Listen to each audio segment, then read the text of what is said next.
In the 1800s, on the night before the German equivalent of Thanksgiving Day in Germany, a series of events happened that still cannot be explained. It was nighttime, and little Jonathan was out chopping firewood for the next day, Thanksgiving. Lately, he'd been complaining about strange dreams involving a tall man chasing him through the forest, and refused to go near the woods by the house. Luckily, his father was able to bribe him into going to the forest to chop firewood. Johnny, as he was called, was just finishing up with the job when he heard a strange yet familiar sound coming from the woods. It sounded exactly like a friend of his who had disappeared recently. He ran into the woods only to find nothing there. The sound stopped. It was completely silent. He stood there, now scared of the forest he was in, and he looked around nervously. Then he saw a figure walk towards him. It was the tall man from his dreams. The man spoke, saying his name was Der Grossman, and he had come to take little Johnny to a better place. Now Johnny, being the kid he was, thought this man was going to take him to a park or something, to have fun, thus trusting him.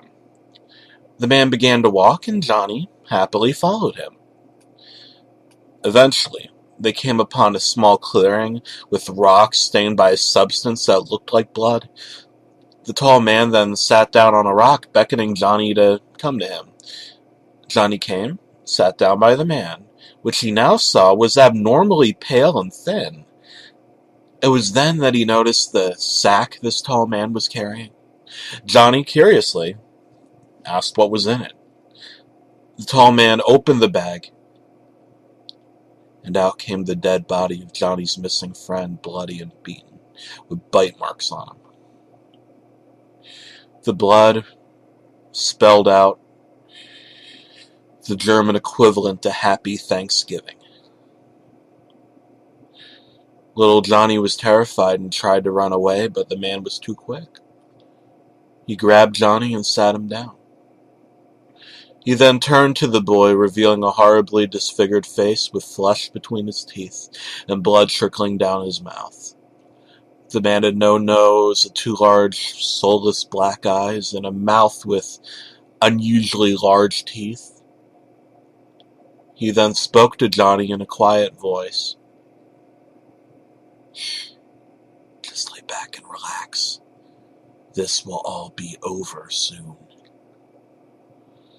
He then began to mutilate Johnny's body, no one hearing the boy's desperate cries.